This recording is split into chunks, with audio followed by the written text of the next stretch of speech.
ಆತ್ಮೀಯ ವಿದ್ಯಾರ್ಥಿಗಳೇ, BA 3ನೇ ಸೆಮಿಸ್ಟರ್ನ ಐಚ್ಛಿಕ ಕನ್ನಡ ವಿಷಯವಾಗಿರತಕ್ಕಂಥ 2ನೇ ಸೆಷನ್ಗೆ ಸಂಬಂಧಪಟ್ಟಿರತಕ್ಕಂತೆ ಈಗಾಗಲೇ ಅಲಂಕಾರಗಳ ಕುರಿತು ನಾವು ಎಲ್ಲರೂ ಕೂಡ ಅಧ್ಯಯನ ಮಾಡಿದ್ದೇವೆ. ಅಲಂಕಾರ ಅಂದ್ರೇನು?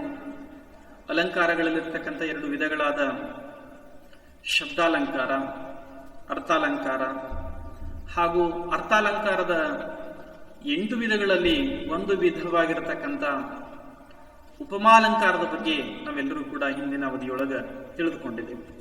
ಹಾಗಾದರೆ ಈ ಅವಧಿಯೊಳಗ ಅಲಂಕಾರಗಳ ಮತ್ತೊಂದು ವಿಧವಾಗಿರತಕ್ಕಂಥ ರೂಪಕ ಅಲಂಕಾರಗಳ ಬಗ್ಗೆ ನಾವು ಅಧ್ಯಯನವನ್ನ ಮಾಡೋಣ.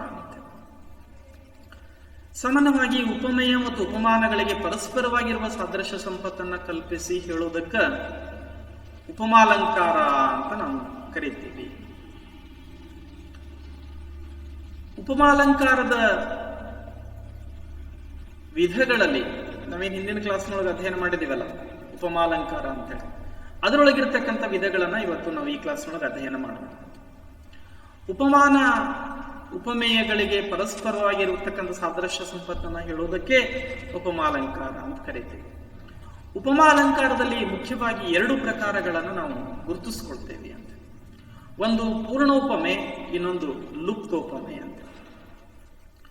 ಪೂರ್ಣೋಪಮೆ ಅಲಂಕಾರ ಅಂತಂದ್ರೆ ಉಪಮೇಯ, ಉಪಮಾನ, ಉಪಮಾವಾಚಕ ಮತ್ತು ಸಾಧಾರಣ ಧರ್ಮ ಅಂದ್ರೆ ಸಾಮಾನ್ಯ ಧರ್ಮ, ಈ 4 ಅಂಶಗಳು ಸ್ಪಷ್ಟವಾಗಿ ಸಾದೃಶ್ಯವನ್ನು ಸೂಚಿಸೋ ಹಾಗಿದ್ರೆ ಅದಕ್ಕೆ ನಾವೇನಂತ ಕರಿತೀವಿ ಅಂದ್ರೆ ಪೂರ್ಣೋಪಮೆ ಅಂತ ಕರಿತೀವಿ.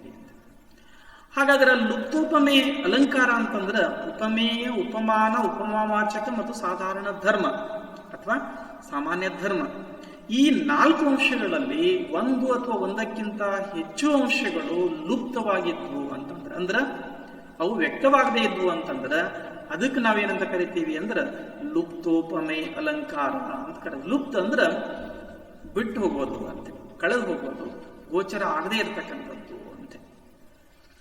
ಲುಪ್ತೋಪಮೆ ಅಲಂಕಾರದಲ್ಲಿ ಸಾಮಾನ್ಯ ಧರ್ಮದು ಲುಪ್ತವಾಗಿತ್ತು ಅಂದ್ರೆ ಧರ್ಮ ಲುಪ್ತೋಪಮೆ ಅಂತ ಕರೀತಾರೆ, ಅದೇ ಹೆಸರಿಂದ ಕರೀತಾರೆ. ವಾಚಕ ಲುಪ್ತವಾಗಿತ್ತು ಅಂದ್ರೆ ಅದಕ್ಕೆ ವಾಚಕ ಲುಪ್ತೋಪಮೆ ಅಂತ ಕರೀತಾರೆ.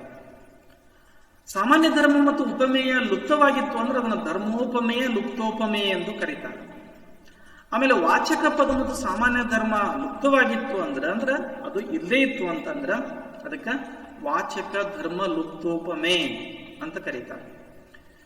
ವಾಚಕ ಪದ, ಸಾಮಾನ್ಯ ಧರ್ಮ ಮತ್ತು ಉಪಮಾನ ಲುಪ್ತವಾಗಿತ್ತು ಅಂದ್ರೆ ಅದನ್ನು ವಾಚಕ ಧರ್ಮೋಪಮಾನ ಲುಪ್ತೋಪಮೆ ಅಂತ ಕರೀತಾರೆ. ಲುಪ್ತವಾಗಿರುತ್ತದೆಯೋ ಅಂದ್ರೆ ಯಾವುದು ಲುಪ್ತವಾಗಿರುತ್ತದೋ ಅದನ್ನು ಆ ಹೆಸರಿನಿಂದ ಕರೀತಾರ ಅಂತ. ಇದಕ್ಕೆ ನಾವು ಉಪಮಾಲಂಕಾರದ 2 ವಿಧಗಳನ್ನ ನಾವು ಇಲ್ಲಿ ತಿಳಿದುಕೊಂಡ್ವಿ ಅಂತ. ಹಾಗಾದ್ರೆ ಮುಂದಿನ ಅವಧಿಯೊಳಗ ಅಂದ್ರೆ ಈ 2ನೆಯ ಒಂದು ವಿಧವಾಗಿರತಕ್ಕಂಥ ರೂಪಕಲಂಕಾರದ ಬಗ್ಗೆ ಅಧ್ಯಯನವನ್ನ ಮಾಡೋಣ. ಬಹಳ ಪ್ರಸಿದ್ಧವಾಗಿರತಕ್ಕಂಥ ಅಲಂಕಾರ ಇದು.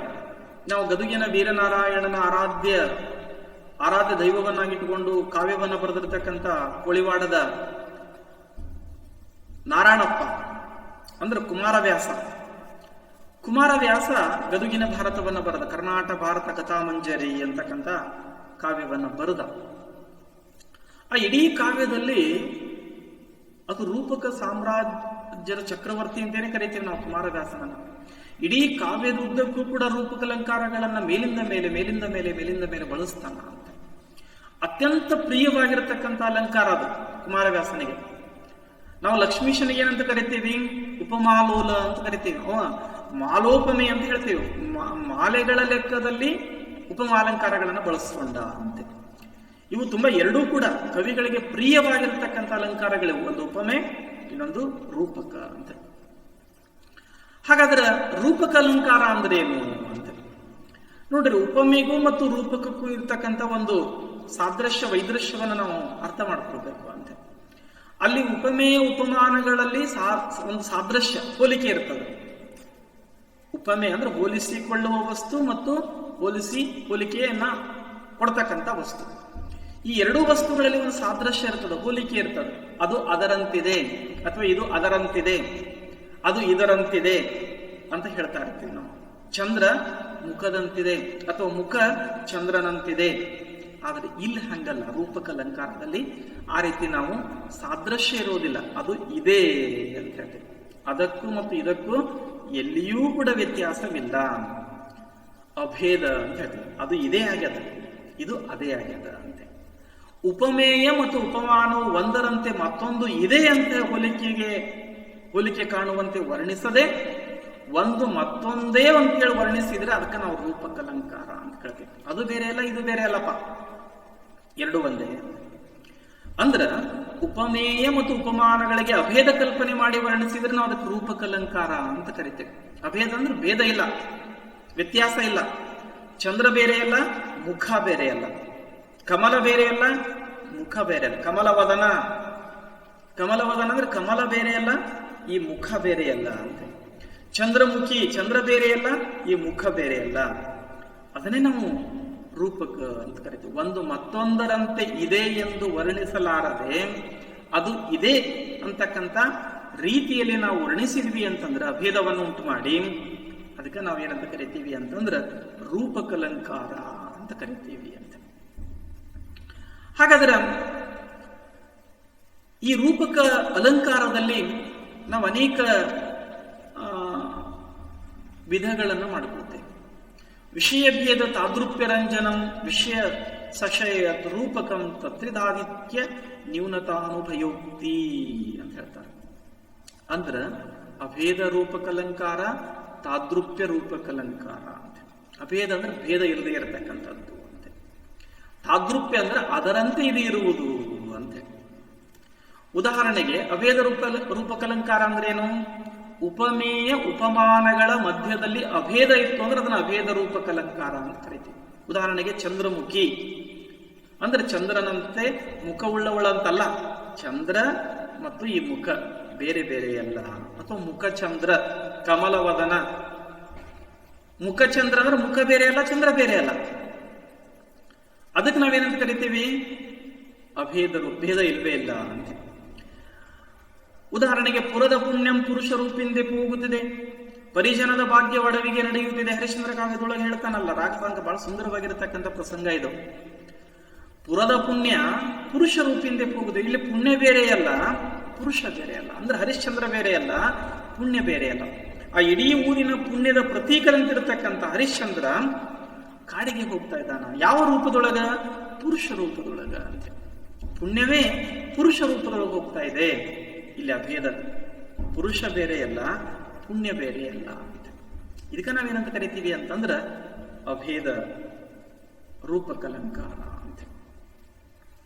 ಹಾಗಾದ್ರೆ ಅದಕ್ಕೆ ಹೇಳ್ತಾ ನೋಡ್ರಿ, ಹರಿಶ್ಚಂದ್ರ ವಿಶ್ವಾಮಿತ್ರ ಅಂತ ನನಗೆ ರಾಜ್ಯಾಧಿಕಾರಗಳನ್ನ ಕೊಟ್ಟು ಪಟ್ಟಣ ಬಿಟ್ಟು ಹೋಗುವಾಗ ಅಯೋಧ್ಯ ನಗರದ ಜನರು ಗೋಳಿಡುವ ಸನ್ನಿವೇಶವನ್ನು ಕೊಡ್ತಕ್ಕಂಥ ಸಂದರ್ಭದೊಳಗ ಈ ಮಾತನ್ನ ಹೇಳ್ತಾನಂತ. ಒಂದ್ ವೇಳೆ ಇಲ್ಲಿ ಹರಿಶ್ಚಂದ್ರನೆಂಬ ಉಪಮೇಯ, ಪುರದ ಪುಣ್ಯವೆಂಬ ಉಪಮಾನ ಒಂದೇ, ಬೇರೆ ಬೇರೆ ಅಲ್ಲ. ಹಾಗೆಯೇ ಹರಿಶ್ಚಂದ್ರನೆಂಬ ಉಪಮೇಯವು ಪರಿಜನದ ಭಾಗ್ಯವೆಂಬ ಉಪಮಾನವೂ ಒಂದೇ ಎಂದು ಉಪಮಾನೋಪಮೇಯಗಳಲ್ಲಿ ಭೇದವಿಲ್ಲದೆ ಅಂದ್ರೆ ಅಭೇದವಾಗಿ ವರ್ಣಿಸಿರುವುದರಿಂದ ಇದೇನಾಗ್ಯದ? ಅಭೇದ ರೂಪಕಲಂಕಾರ ಆಗ್ಯದ ಅಂತ. ಅದಕ್ಕಾಗಿ ನಾವಿಲ್ಲಿ ಹೇಳ್ತಾ ಇರ್ತೀವಿ, ಮುಂದುವರೆದು ಹೇಳ್ತಾ ನೋಡ್ರತ್ತ. ಇನ್ನೊಂದು ಉದಾಹರಣೆಯನ್ನ ನಾವು ನೋಡ್ಬೋದು. ಅರಸಾಗಲೊಡಂ ಮೇ ಮರೆದು ರಾಜ್ಯ ಸುಖ ಸನ್ನಿಪಾತ ನಿದ್ರೆಯ ಕೈಗೊಂಡು ಇರುಳು ಪಗಲು ಜಾಡ್ಯದೆ ಮರವಟ್ಟುಗಳ ಎಲ್ಚರವರಲ್ಲಮೆಂದು ಭೂಪರ್. ಅಂದ್ರೆ ಒಬ್ಬ ವ್ಯಕ್ತಿಯು ರಾಜನಾದ ಮೇಲೆ ತಾನು ನಿರ್ವಹಿಸಬೇಕಾದ ಸರ್ವ ಕಾರ್ಯಗಳನ್ನೂ ಬದಿಗೊತ್ತಿ ಅಂದ್ರ ಮೈಮರೆತು ರಾಜ್ಯ ಸುಖದ, ರಾಜ್ಯ ವೈಭವದ ಸನ್ನಿಪಾತ ನಿದ್ರೆಯನ್ನು ಹೇಳ್ತಾ ನೋಡ್ರಾತ. ಮೈ ಮೇರೆದು ರಾಜ್ಯ ಸುಖ ಸನ್ನಿಪಾತ ನಿದ್ರೆಯಂ ಕೈಗೊಂಡು ಇರುಳು ಪಗಲು ರಾತ್ರಿ ಹಗಲು ಎನ್ನದೆ ಜಾಡ್ಯದಿ ಆ ರೋಗದಲ್ಲಿ. ಅಂದ್ರ ಯಾವ ರೋಗದಲ್ಲಿ? ವೈಭವಗಳನ್ನ ಅನುಭವಿಸುವ ರೋಗದಲ್ಲಿ ಆತ ಮೈ ಮರೆತಿದ್ನು. ಅಂದ್ರ ಅವರು ಎಂದೂ ಎಚ್ಚರ ಆಗುವುದಿಲ್ಲ. ಅವರೆಂತಹ ಭೂಪರು, ಅವರೆಂತಹ ರಾಜರು. ರಾಜ ದಿನದ 24 ಗಂಟೆಯೂ ಕೂಡ ಏನಾಗಿರ್ಬೇಕು? ರಾಜ್ಯದ ಸುಖ, ರಾಜ್ಯದ ಏಳಿಗೆಯನ್ನು ಬಯಸುವಂತಿರಬೇಕು. ಅದನ್ನ ಇಲ್ಲಿ ಬಹಳ ಚೆನ್ನಾಗಿ ಹೇಳ್ತಾನ. ಇದು ಕೂಡ ಒಂದು ಹೇಳ್ತೀನಿ ನೋಡಿ, ರಾಜ್ಯ ಸುಖವೆಂಬ ಸನ್ನಿಪಾತನಿದ್ರೆ, ಇಲ್ಲಿ ರಾಜ್ಯ ಸುಖ ಬೇರೆ ಅಲ್ಲ, ಸನ್ನಿಪಾತ ನಿದ್ರಾ ಬೇರೆಯಲ್ಲ ಅಂತ. ಸನ್ನಿಪಾತ ಅಂದ್ರ ಹಿಪ್ನೋಟಿಸಮ್ ಅಂತೀವಲ್ಲ ನಾವು, ಅಂದ್ರ ಒಂದು ರೀತಿ ಸಂಮೋಹನಕ್ಕೊಳಗಾಗಿರ್ತಕ್ಕಂಥ ನಿದ್ರೆ, ಅಂದ್ರೆ ಎಚ್ಚರ ಆಗದೆ ಇರತಕ್ಕಂಥದ್ದು. ಆ ಸಂಮೋಹನಗೊಂಡಿರ್ತಕ್ಕಂಥ ಆ ರಾಜ್ಯ ಸುಖಕ್ಕೆ ಸಂಮೋಹನಗೊಂಡು ಇಡೀ ತನ್ನ ಅಧಿಕಾರವನ್ನ ದುರುಪಯೋಗ ಪಡಿಸಿಕೊಂಡು ರಾಜ್ಯ ಸುಖವನ್ನೇ ಬಿಟ್ಟು ವ್ಯಕ್ತಿ ಸುಖದೊಳಗ ಮೈಬಿಡ್ತಿರತಕ್ಕಂಥ ರಾಜ ಅತಿ ಎಂಥ ರಾಜ ಅನ್ನೋದನ್ನ ಇಲ್ಲಿ ರಾಜ್ಯ ಸುಖ ಬೇರೆ ಅಲ್ಲ, ಸನ್ನಿಪಾತ ನಿದ್ರೆ ಬೇರೆಯಲ್ಲ ಅನ್ನೋದನ್ನ ಅಭೇದ ರೂಪಕದ ರೀತಿಯೊಳಗೆ ಹೇಳಿರೋದ್ರಿಂದ ಇದು ಅಭೇದ ರೂಪ ಅಲಂಕಾರಕ್ಕೆ ಮತ್ತೊಂದು ಉದಾಹರಣೆ ಆಗ್ತದೆ. ಇನ್ನು ಮುಂದುವರೆದು ರೂಪಕಲಂಕಾರದ ಎರಡನೇ ವಿಧವಾಗಿರತಕ್ಕಂಥ ತಾದೃಪ್ಯ ರೂಪಕಲಂಕಾರ. ಇದನ್ನ ಜೈಮಿನಿ ಭಾರತದೊಳಗೆ, ಲಕ್ಷ್ಮೀಶನ ಜೈಮಿನಿ ಭಾರತದೊಳಗೆ ನಾವು ನೋಡಬಹುದು. ಇದನ್ನ ಬಹಳ ಚೆನ್ನಾಗಿ ಹೇಳ್ತಾ ನೋಡ್ರಪ್ಪ. ಶಿವಧುವೀನಂಬಕ ಚಕೋರಕಂ ಪೊರೆಯ ಭಕ್ತಾವಳಿಯ ಋತ್ಕುಮದ ಕೋರಕಂ ಬಿರಿ ಜಗತೀ ವಲಯದ ಮಲ ಸೌಭಾಗ್ಯ ರತ್ನಾಕರಂ ಪೆರ್ಚಿನಿಂ ಮೇರಿವರಿಯೇ ಆವಗಂ ಸರಸ ಕರುಣಾಮೃತದ ಕಲೆಗಳಿನ್ ತೀವದೆಳೆ ನಗೆಯ ಬೆಳದಿಂಗಳಂ ಪಸರಿಸುವ ದೇವಪುರ ಲಕ್ಷ್ಮೀರಮಣ ನಾಸ್ತಿ ಚಣದ್ರನಾನಂದನಮಂ ನಮಗೀಯಲಿ. ಆನಂದವನ್ನ ನಮಗ್ ಕೊಡ್ಲಿ ಅಂದ್ರೆ ಇದು ಜೈಮಿನಿ ಭಾರತದ ನಾಂದಿ ಪದ್ಯ. ನಾಂದಿ ಅಂದ್ರೆ ಪ್ರಾರಂಭದ ಪದ್ಯ. ಇಲ್ಲಿ ವಿಷ್ಣುವನ್ನ ಸ್ಮರಿಸ್ತಾನಂತ, ಅವ ನಮಗೆ ಆನಂದವನ್ನ ಕೊಡ್ಲಿ ಅಂತ. ಹಾಗಾದ್ರೆ ವಿಷ್ಣುವನ್ನ ಚಂದ್ರನಿಗೆ ಹೋಲಿಸ್ಕೊಳ್ತಾ ಪರಸ್ಪರ ತಾದೃಪ್ಯವನ್ನು ತಗೊಂಡು ಬಂದಿದ್ದಾನೆ ಇಲ್ಲೇ ಅಂತ. ತಾದೃಪ್ಯ ಅಂದ್ರೆ ಅದರಂತೆ ಇದು ಅದ ಅಂತ. ಚಂದ್ರನು ಚಕೋರ ಪಕ್ಷಿಯನ್ನು ತೃಪ್ತಿಪಡಿಸುವಂತೆ ನೀನು ಲಕ್ಷ್ಮಿಯನ್ನು ತೃಪ್ತಿಪಡಿಸುವೆ. ಲಕ್ಷ್ಮಿ ಯಾರು? ವಿಷ್ಣುವಿನ ಧರ್ಮಪತ್ನಿ. ಭಕ್ತರ ಹೃದಯದ ಕೋರಿಕೆಗಳನ್ನು ಈಡೇರಿಸುವವನು. ಯಾವಾಗಲೂ ಕೂಡ ಭಕ್ತರ ಹೃದಯದ ಕೋರಿಕೆಗಳನ್ನ ಈಡೇರಿಸ್ತಕ್ಕಂಥ ವಿಷ್ಣುವೇ. ಚಂದ್ರನು ಬೆಳದಿಂಗಳ ಮೇರೆ ಅರಿಯದೆ ಸಕಲರಿಗೂ ಆನಂದವನ್ನು ನೀಡುವಂತೆ. ನೋಡ್ರಿ, ಚಂದ್ರ ವ್ಯತ್ಯಾಸ ಮಾಡಂಗಿಲ್ಲ. ಬೆಳದಿಂಗಳು ಬಿದ್ದಾಗ ಒಂದ್ ಸ್ವಲ್ಪ ಹೆಚ್ಚು ಬೆಳದಿಂಗಳು ಕೊಡೋಣ, ಒಂದ್ ಸ್ವಲ್ಪ ಕಡಿಮೆ ಬೆಳದಿಂಗಳು ಕೊಡೋಣ, ಈ ದೇಶಕ್ಕೆ ಸ್ವಲ್ಪ ಹೆಚ್ಚಿಗೆ ಕೊಡೋಣ, ಈ ಪ್ರದೇಶಕ್ಕೆ ಸ್ವಲ್ಪ ಕಡಿಮೆ ಕೊಡೋಣ ಅಂತ ಹೇಳೋದಿಲ್ಲ, ವ್ಯತ್ಯಾಸ ಮಾಡೋದಿಲ್ಲ. ಅವನು ಎಲ್ಲರಿಗೂ ಕೂಡ ಸಮಾನ ದೃಷ್ಟಿಯಿಂದ ಸಮಾನತೆಯಿಂದ ಎಲ್ಲರಿಗೂ ಕೂಡ ಬೆಳದಿಂಗಳನ್ನ ಪಸರಿಸ್ತಾ ಇರ್ತಾನ. ಹಂಗ ವಿಷ್ಣುವೇ ನೀನೂ ಕೂಡ ಸಹ ನಿರ್ಮಲವಾಗಿರುವ ಸಮುದ್ರವಂತೆ ಗಂಭೀರವಾಗಿರುವ ಹಿರಿಮೆಯುಳ್ಳವನು. ಚಂದ್ರನು ತನ್ನ ಮೈಕುಂಬ ಕಲೆಗಳಿದ್ದರೂ ತಂಪಾದ ಬೆಳದಿಂಗಳನ್ನು ನೀಡಿ ತೃಪ್ತಿಪಡಿಸುವನು ಅಂತೆ ನೀನು. ನೋಡ್ರಿ, ಚಂದ್ರ ತನ್ನ ಕಲೆಗಳನ್ನು ಜಗತ್ತಿಗೆ ಬಿಟ್ಬಿಡೋದಿಲ್ಲ, ಭೂಲೋಕಕ್ಕೆ ಒಳ್ಳೆಯದಕ್ಕೆ ಮಾತ್ರ ರವಾನೆ ಮಾಡ್ತಾನೆ. ಮನುಷ್ಯ ಯಾವಾಗಲೂ ಕೂಡ ಏನ್ ಮಾಡ್ಬೇಕು ಅಂತಂದ್ರೆ ನಮ್ಮ ನ್ಯೂನತೆಗಳನ್ನ, ನಮ್ಮಲ್ಲಿರತಕ್ಕಂಥ ಮಿತಿಗಳನ್ನ ನಾವೇ ಇಟ್ಟುಕೊಂಡು ಹೊಸದಾಗಿರ್ತಕ್ಕಂಥದ್ದನ್ನ, ಶ್ರೇಷ್ಠವಾಗಿರತಕ್ಕಂಥದ್ದನ್ನ ಮಾತ್ರ ಜಗತ್ತಿಗೆ ಕೊಡ್ತಾ ಇರಬೇಕು ಅಂತ. ಅದಕ್ಕೆ ಸರಸತೆಯಿಂದ ಕರುಣೆಯ ಅಮೃತ ಧಾರೆಯನ್ನು ಪಸರಿಸುತ್ತಿರುವ ಹೇ ದೇವಪುರದ ಲಕ್ಷ್ಮೀರಮಣ, ನಿನಗೂ ಚಂದ್ರನಿಗೂ ವ್ಯತ್ಯಾಸವಿದೆಯೇ? ಅವನಂತೆ ನೀನು ಆನಂದ ನೀಡು ಅಂತ ಹೇಳಿ ಹೊರಡಿಸ್ಕೊಡ್ತಾನಂತ. ಹೆಂಗ ತನ್ನಲ್ಲಿರ್ತಕ್ಕಂಥ ಮಿತಿಗಳನ್ನ ಮೀರಿ ಚಂದ್ರ ತಂಪಾದ ಬೆಳದಿಂಗಳನ್ನ ಲೋಕಕ್ಕೆ ಕೊಡ್ತಾನಲ್ಲ, ಹಾಗೆಯೇ ಲಕ್ಷ್ಮೀರಮಣನೇ ವಿಷ್ಣುವೇ ನೀನು ನಮಗೆ ಅಂದ್ರೆ ಲೋಕಕ್ಕೆಲ್ಲವಕ್ಕೂ ಕೂಡ ಒಳ್ಳೆಯದನ್ನ ಕೊಡು ಅಂತ. ಇದು ತಾದೃಪ್ಯ ಅಲಂಕಾರಕ್ಕೆ ರೂಪಕಲಂಕಾರಕ್ಕೆ ಒಂದು ಉದಾಹರಣೆ. ಹೇಗಪ್ಪ ಸಮನ್ವಯ ಹೇಗದ ಇಲ್ಲೇ ಅನ್ನೋದನ್ನ ನಾವು ನೋಡ್ಕೊಂಡಿದ್ವಿ ಅಂದ್ರ, ಲೋಕ ಪ್ರಸಿದ್ಧ ಚಂದ್ರನ ಕಾರ್ಯವನ್ನ ಲಕ್ಷ್ಮೀರಮಣಾಕ್ಷ ಚಂದ್ರನಲ್ಲಿ ತೋರಿಸುವುದರಲ್ಲದೆ, ನೋಡಿ ಆ ಚಂದ್ರ ಬೇರೆ ಅಲ್ಲ, ಲಕ್ಷ್ಮೀರಮಣನಾಗಿರ್ತಕ್ಕಂಥ ವಿಷ್ಣು ಬೇರೆ ಅಲ್ಲ.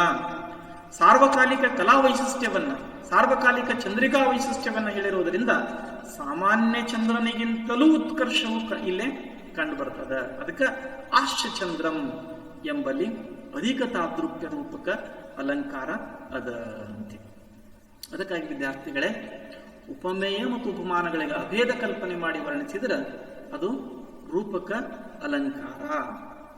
ಒಂದು ವೇಳೆ ಅದನ್ನು ಒಂದು ವಸ್ತುವು ಇನ್ನೊಂದು ವಸ್ತುವಿನಂತೆ ಇದೆ ಎಂದು ಹೇಳದೆ ಅವೆರಡು ಒಂದೇ ಎಂದು ಹೇಳಿದರೆ ಅದನ್ನು ಕೂಡ ನಾವು ರೂಪಕ ಅಲಂಕಾರ ಅಂತೇಳಿ ಕರಿತೀವಿ. ಹಾಗಾದ್ರೆ ರೂಪಕಲಂಕಾರದಲ್ಲಿ 2 ಪ್ರಕಾರಗಳಿದಾವು. ಒಂದು ಅವೇದ ರೂಪಕಲಂಕಾರ, ಇನ್ನೊಂದು ತಾದೃಪ್ಯ ರೂಪಕಲಂಕಾರ.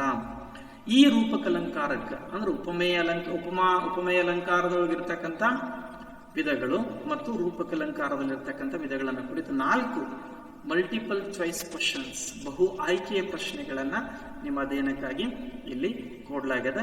ಅದನ್ನ ನೀವು ಗಮನಿಸ್ಕೊಳ್ರಿ ಅಂತ. ಹಾಗಾದ್ರೆ ಮುಂದುವರೆದು ಇನ್ನೊಂದು ಅಲಂಕಾರದ ಕುರಿತು ನಾವಿವತ್ತ ನೋಡೋಣ. ಅದು 3ನೆಯ ಅಲಂಕಾರವಾಗಿರತಕ್ಕಂಥ ದೃಷ್ಟಾಂತ ಅಲಂಕಾರ ಅಂತ. 2 ಬೇರೆ ಬೇರೆ ವಾಕ್ಯಗಳು ಪರಸ್ಪರ ಅರ್ಥ ಸಾದೃಶ್ಯದಿಂದ ಒಂದರ ಪ್ರತಿಬಿಂಬ ಮತ್ತೊಂದು ಎಂದು ಅದು ತೋರ್ತಾ ಇದ್ರೆ ಅದಕ್ಕೆ ನಾವು ದೃಷ್ಟಾಂತ ಅಲಂಕಾರ ಅಂತ ಕರಿತೀವಿ. 2 ಬೇರೆ ಬೇರೆ ವಾಕ್ಯಗಳು ಅಥವಾ ಮಾತುಗಳು ಅರ್ಥದ ಸಾದೃಶ್ಯದಿಂದ ಒಂದಕ್ಕೊಂದು ಬಿಂಬ ಪ್ರತಿಬಿಂಬ ಅಂದ್ರ ತಾನು ಮತ್ತು ಕನ್ನಡಿಯಲ್ಲಿ ಕಾಣುವ ತನ್ನ ಪ್ರತಿಬಿಂಬದ ಹಾಗೆ ವರ್ಣಿಸುವ ವಿಷಯಕ್ಕೆ ಬೇರೊಂದು ವಿಷಯದ ದೃಷ್ಟಾಂತವು ಪ್ರತಿಬಿಂಬದ ಹಾಗೆ ಕಾಣುವಂತಿದ್ರೆ ಅದನ್ನ ನಾವು ದೃಷ್ಟಾಂತಲಂಕಾರ ಅಂತ ಕರೀತೇವೆ.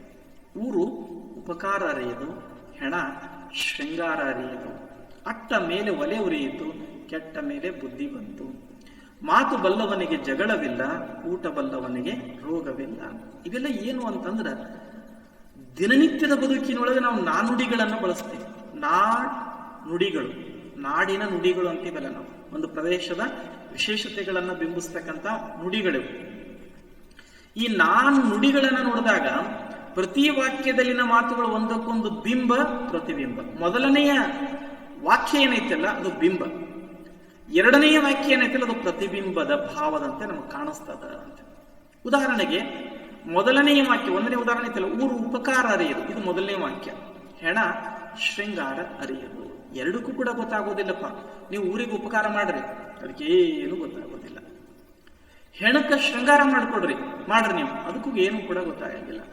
2ರಲ್ಲಿಯೂ ಕೂಡ ಜೀವಂತಿಕೆ ಇರೋದಿಲ್ಲ ಅನ್ನೋದನ್ನು ಸಾರಿಸ್ತದೆ. ಇದು ಹೇಳ್ತದ ಒಂದು ಬಿಂಬ, ಅದಕ್ಕೆ ಪ್ರತಿಬಿಂಬ. ದೃಷ್ಟಾಂತ ಅಂದ್ರೆ ಹೋಲಿಕೆ, ಒಂದು ಹೋಲಿಕೆ ಕೊಡಪ್ಪ, ದೃಷ್ಟಾಂತ ಕೊಡ, ಒಂದು ಉದಾಹರಣೆ ಕೊಡು ಅಂತೀವಲ್ಲ ನಾವು. ಹಂಗ ಅಟ್ಟ ಮೇಲೆ ಒಲೆ ಉರಿಯಿತು. ಅಟ್ಟ ಯಾವ್ದ್ರಿಂದ ನಿರ್ಮಾಣ ಆಗಿರ್ತದ? ಕಟ್ಟಿಗೆಯ ಮೇಲೆ ನಿರ್ಮಾಣ ಆಗಿರ್ತದ. ಆದ್ರೆ ಆ ಕಟ್ಟಿಗೆ ಮೇಲೆ ನಿರ್ಮಾಣವಾಗಿರ್ತಕ್ಕಂಥ ಒಂದು ಪ್ರದೇಶ, ಒಂದು ಸ್ಥಳದ ಮೇಲೆ ನಾವು ಏನಾದ್ರೂ ಒಲೆ ಹಚ್ಚಿದ್ವಿ ಅಂದ್ರೆ ಆ ಅಟ್ಟನೆ ಸುಟ್ಟು ಹೋಗ್ತದ. ಹಂಗ ಕೆಟ್ಟ ಮೇಲೆ ಬುದ್ಧಿ ಬಂತಂದ್ರೆ ಏನು ಉಪಯೋಗ ಅಂತ. ಅಟ್ಟದ ಮೇಲೆ ಒಲೆ ಹಚ್ಚಿ ಉರಿದ ಮೇಲೆ ಏನ್ ಬಂತು, ಕೆಟ್ಟ ಮೇಲೆ ಬುದ್ಧಿ ಬಂದ್ರೆ ಏನು ಬಂತು. ಮಾತು ಬಲ್ಲವನಿಗೆ ಜಗಳವಿಲ್ಲ, ಅದಕ್ಕೆ ಹೇಳ್ತೀವಲ್ಲ ಮಾತು ಮಾಣಿಕ್ಯ ಅಂತ. ಮಾತೆಂಬುದು ಜ್ಯೋತಿರ್ಲಿಂಗ. ಊಟ ಬಲ್ಲವನಿಗೆ ರೋಗ ಇಲ್ಲ. ಊಟ ಏನ್ ಮಾಡಬೇಕು, ಏನ್ ಮಾಡಬಾರದು ಅಂತಕ್ಕಂಥ ಸಾಮಾನ್ಯ ತಿಳುವಳಿಕೆ. ಒಂದು ಮಾತು ಬಲ್ಲವನಿಗೆ ಜಗಳವಿಲ್ಲ ಅನ್ನೋದು ಬಿಂಬ ಆದ್ರೆ, ಊಟ ಬಲ್ಲವನಿಗೆ ರೋಗವಿಲ್ಲ ಅನ್ನೋದು ಅದರ ಪ್ರತಿಬಿಂಬ ಅಂತ. ಈ ಎಲ್ಲ ಅರ್ಥದ ಸಾದೃಶ್ಯವನ್ನು ಒಂದಕ್ಕೊಂದು ಬಿಂಬ ಪ್ರತಿಬಿಂಬಗಳಂತೆ ನಾವು ಕಂಡು ಬರುವುದರಿಂದ ಇವುಗಳಿಗೆ ಏನಂತ ಕರಿತೀವಿ ಅಂದ್ರೆ ದೃಷ್ಟಾಂತ ಅಲಂಕಾರಗಳು ಅಂತ ಕರಿತೀವಿ. ಉದಾಹರಣೆಗೆ ಈ ಒಂದು ಪದ್ಯ ಬರ್ತದೆ ನೋಡ್ರಿ, ಕಂದ ಪದ್ಯ ಬರ್ತದೆ. ನಿಂದಿಸುವರು ದುರ್ಜನರೆಂಬೊಂದು ಭಯಂ ಬೆತ್ತು ಸೂಕವಿ ರಚಿಸನೆ ಕೃತಿಯಂ ಮಂದೇಹರ ಭಯದಿಂದರವಿಂದ ಸಖಂ ನಿಜಮಯೂಕವಂ ಪ್ರಸರಿಸನೆ. ಪ್ರಶ್ನಾರ್ಥಕ ಚಿಹ್ನೆ ಐತಿಲ್ಲ. ಎಷ್ಟು ಚೆನ್ನಾಗಿ ಹೇಳ್ತಾನೆ ನೋಡ್ರಿ ಆತ. ಒಬ್ಬ ಕವಿ ಕಾವ್ಯವನ್ನ ರಚಿಸ್ಬೇಕಾಗ್ಯದ. ಬಹಳ ಜನ ಹೇಳ್ತಾರೆ ಅವೇನ್ ರಚಿಸ್ತಾನ. ದುರ್ಜನರು ಹೇಳ್ತಿರ್ತೀವಲ್ಲ, ಹೆಜ್ಜೆ ಹೆಜ್ಜೆಗೆ ದುರ್ಜನರು ಸಿಗ್ತಾರ ನಮಗ. ಸಾಧನೆಯನ್ನು ಮಾಡಬೇಕಾಗಿರ್ತಕ್ಕಂಥ ಸಂದರ್ಭದೊಳಗೆ ನೀ ಏನ್ ಮಾಡ್ತೀವಿ ಬಿಡೋ ಅಂತ. ಹಂಗ ಆದ್ರ ಯಾರಲ್ಲಿ ಧೈರ್ಯ, ಯಾರಲ್ಲಿ ಸ್ಥೈರ್ಯ, ಯಾರಲ್ಲಿ ಶ್ರೇಷ್ಠತೆ, ಯಾರಲ್ಲಿ ಹಿರಿಮೆ ಇರ್ತದಲ್ಲ ಅವ್ನು ಸುಮ್ಮನೆ ಕೊಡೋದಿಲ್ಲ. ಅವ್ನು ಮುನ್ನುಗ್ತಾ ಇರ್ತಾನ. ಮುನ್ನುಗ್ಗು ಅಂತ ಹೇಳ್ತೀವಲ್ಲ, ನಡೆ ಮುಂದೆ ನಡೆ ಮುಂದೆ ನುಗ್ಗಿ ನಡೆ ಮುಂದೆ, ಕುಗ್ಗದೆ ಜಗ್ಗದೆ ಹಿಗ್ಗಿ ನಡೆ ಮುಂದೆ. ಯಾವಾಗ್ಲೂ ನಾವು ಏನ್ ಮಾಡ್ಬೇಕು ಅಂತಂದ್ರ ಸಾಧನೆಯ ಮುನ್ನೋಟದ ಕಡೆಗೆ ಮುಂದೆ ದೃಷ್ಟಿ ಇರ್ಬೇಕು ನಮ್ದು ಅಂತ. ದುರ್ಜನರು ಯಾವಾಗ್ಲೂ ಹಿಂದ್ಗಡೆ ನಿಂತು ನಮ್ಮನ್ನ ಏನ್ ಮಾಡ್ತಿರ್ತಾರ, ನಿಂದಿಸ್ತಾ ಇರ್ತಾರ, ಹೆದರಿಸ್ತಾ ಇರ್ತಾರೆ. ದೊಡ್ಡ ಕಂದಕಾಯ್ತಲ್ಲಿ ಮುಂದೆ ಹೋಗಕ್ ಹೋಗ್ಬೇಡ ಅಂತ ಅಂದ್ರೆ ನಮ್ಮನ್ನ ತಡೀತಾ ಇರ್ತಾರ ಅಂತ. ಅದಕ್ಕಾಗಿ ಹೇಳ್ತಾನೆ ನೋಡ್ರಿ ಆತ, ನಿಂದಿಸುವರ್ ದುರ್ಜನರನ್ ಒಂದು ಭಯಂ ಭತ್ತು. ದುರ್ಜನರು ನಿಂದಿಸ್ತಾರ ಅಂತೇಳಿ ಒಬ್ಬ ಶ್ರೇಷ್ಠ ಕವಿ ಭಯದಿಂದ ಸುಕವಿ ರಚಿಸನೆ ಕೃತಿಯಂ. ಶ್ರೇಷ್ಠ ಕವಿ ಶ್ರೇಷ್ಠ ಕಾವ್ಯವನ್ನು ರಚಿಸೋದಿಲ್ಲ. ಪಂಪ ಹೇಳ್ತಾನಲ್ಲ, ಏನ್ ಹೇಳ್ತಾನ, ಎಲ್ಲಾರು ಹೇಳಿದ್ರು ನೀನ ಬರೆದ್ರು ಬರಿಬೇಕು ಅಂತ. ಹಂಗ ಹಂಗಿರ್ಬೇಕು ಕೆಲವರು, ಆದ್ರೆ ಇನ್ ಕೆಲವು ಭಾಳ ಜನ ಹಂಗಿರೋದಿಲ್ಲ. ಏನ್ ಹೇಳ್ತಾರ, ನಿನ್ ಕಡೆಯಿಂದ ಏನಾಗ್ತತೋ ಅಂತಾರ. ಕತ್ತಲೆಯ ಭಯದಿಂದ ಕಮಲಾಸಕನಾದ ಸೂರ್ಯನು ತನ್ನ ಪ್ರಖರವಾದ ಕಿರಣಗಳನ್ನು ಪ್ರಸರಿಸುವುದಿಲ್ಲವೇ, ಮಂದೇಹರ ಭಯದಿಂದ ಅರವಿಂದ ಸಕಂ ನಿಜ ಮಯೂಖವಂ ಪ್ರಸರಿಸನೆ. ರಾತ್ರಿ ಎಲ್ಲ ಕತ್ಲೆ ಬಂದು ನೋಡುತ್ತಾನ, ಮುಂಜಾನೆದ್ದು ಸೂರ್ಯ ಬಂದು ಜಗತ್ತೆಲ್ಲ ಕತ್ಲೆ ತುಂಬಿಟ್ಟದ, ಅಯ್ಯೋ ಕತ್ಲೆ ಐತಲ್ಲ ಅಂತ ಮತ್ತೆ ಅಡ್ಕೊಳ್ತಾನ ಸೂರ್ಯ. ಇಲ್ಲ, ತನ್ನ ಆಗಮನದ ಮೂಲಕ ಅಂಧಕಾರವೆಲ್ಲವನ್ನೂ ಕೂಡ ಏನ್ ಮಾಡ್ತಾನ ಆತ ತೊಲಗಿಸಿ ಅಲ್ಲೇ ಬೆಳಕನ್ನ ಪ್ರಸರಿಸ್ತಾನ. ಇದು ಒಂದು ದೃಷ್ಟಾಂತ. ಎಲ್ಲೇ ಕವಿಗೆ ಮತ್ತು ಸೂರ್ಯನಿಗೆ. ಕವಿಯೂ ಕೂಡ ಹೆದರೋದಿಲ್ಲ, ಸೂರ್ಯನೂ ಕೂಡ ಹೆದರೋದಿಲ್ಲ ಅಂತ. ಹಿಂಗ ಒಂದು ಬಿಂಬ ಮತ್ತೊಂದು ಪ್ರತಿಬಿಂಬ ಅಂತ. ಇನ್ನೊಂದು ಉದಾಹರಣೆ ಬರ್ತದ ನೋಡ್ರಿ. ಎನಿತೊಳ್ಳುಪಾಯವ ಕೋಟಿಗಳ್ ನಿತರ್ಕಂ ಗೇಹಮಲ್ತೆ ದೇಹವಿದಂ ನೆಟ್ಟನೇ ಪೊತ್ತು ಸುಖವ ನರಸುವ ಮನುಜ ಮೊರಡಿಯೊಳೆ ಮಾದು ಫಳಮ ನರಸದಿರಂ. ಏನ್ ಚೆನ್ನಾಗಿ ಹೇಳ್ತಾ ನೋಡ್ರಿ ಈತ. ಅಪಾಯಗಳೆಷ್ಟಿವೆಯೋ ಅವೆಲ್ಲಕ್ಕೂ ಮನೆಯಂತಿರುವ ಈ ದೇಹವನ್ನು ಧರಿಸಿ ಸುಖವೇ ಬೇಕು, ದುಃಖವು ಬೇಡ ಎನ್ನುವ ಮನುಷ್ಯ ಕಲ್ಲು ಮೊರಡಿಯಲ್ಲಿ ಮಾದಳ ಫಲವನ್ನು ಅರಸದೇ ಇರುವನೇ. ಅಂದ್ರ ನಾವು ದೇಹ ಧರಿಸಿದೀವಿ ಅಂತಂದ್ರೆ, ಮಾನವರಾಗಿದ್ದೀವಿ ಅಂದ್ರೆ ಬರೇ ಸುಖಾನ ಬರಂಗಿಲ್ಲ, ನಮ್ಗ ದುಃಖವೂ ಅನಿವಾರ್ಯ. ಅದಕ್ಕೆ ಹೇಳ್ತೀವಲ್ಲ, ಅಳುವ ಕಡಲೊಳು ತೇಲಿ ಬರುತ್ತಿದೆ ನಗುವ ಹಾಯಿ ದೋಣಿ ಅಂತ ಹೇಳ್ತಾರೆ ಕವಿಗಳು. ಈ ಜಗತ್ತೇ ಬುದ್ಧ ಹೇಳಂಗಿಲ್ಲ, ಏನಂತ ಹೇಳ್ತಾನ, ಇಡೀ ಜಗತ್ತೇ ದುಃಖಮಯವಾಗ್ಯದ ಅಂತ. ಅದರಂತೆಯೇ ಕಲ್ಲು ಮೊರಡಿಯಲ್ಲಿ ಮಾದಳ ಫಲವನ್ನ ನಾವು ಬೆಳೆಸೋದು ಅಸಾಧ್ಯ ಅಂತ. ನಾವೊಂದು ಮರ ಬೆಳೆಸ್ಬೇಕು ಅಂದ್ರೆ, ಸಸಿ ಬೆಳೆಸ್ಬೇಕು ಅಂದ್ರೆ ಎಲ್ಲಿ ಬೆಳೆಸ್ಬೇಕು? ಮಣ್ಣಿನೊಳಗೆ ಬೆಳೆಸ್ಬೇಕು, ಕಲ್ಲು ಮೊರಡಿಯೊಳಗೆಲ್ಲ.